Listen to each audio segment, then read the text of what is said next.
Good evening to you, Hannah. Yes, indeed. I'm in the middle of all the food and drink producers at a very busy Royal Welsh food hall where this sector contributes nearly £25 billion to the Welsh economy every year. Farmers would argue they underpin that industry. But bringing things back to politics for a minute, we've been gauging the sense that the First Minister may not be the flavour of the month here. The First Minister put on a brave face as she arrived to face farmers on the showground.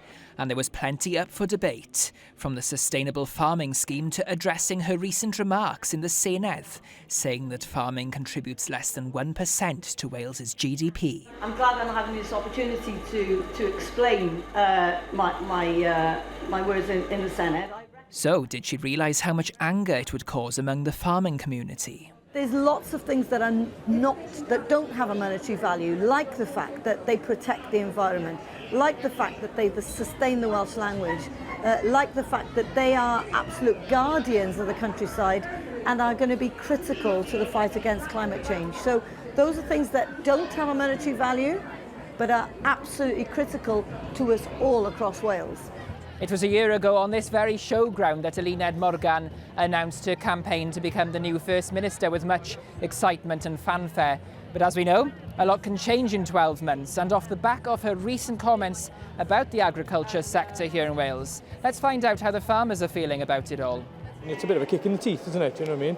For the work we're doing and the way we're trying to adapt with how the things are moving forward. You know, all farmers are willing to change. Obviously, we've got to have to change to move business forward. But, you know, there's pros and cons to everything, isn't there? Do you know what I mean?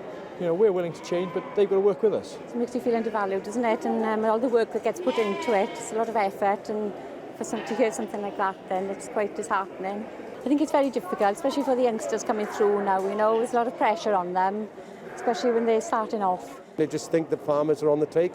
We're not. We feed the country. And if you didn't... COVID was a prime example. It took 3 days for the shelves to be empty. Well, if the farmers stuck together, it wouldn't take long for the shelves to be empty again, would it? Let's face it. While those taking to the rings are hoping for some good fortune this week, unions say their members are desperate to share that same optimism for the sector's future. Long term, you know, we've got to have stability in this in industry, and the allocation of budget, I would hope that one time that there will be a multi-annual approach to funding, which allows businesses then to plan forward. I'm not sure if it's right to tie the hands of the next government. The First Minister may hope her visit at this year's show will help secure some rural votes in 2026.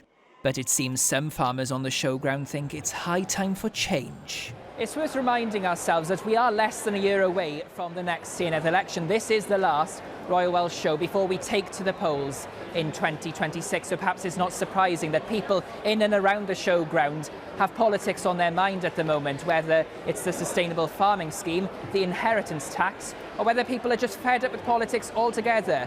A lot of people are keen to get their voices heard on the showground this week and making sure the politicians hear them clearly.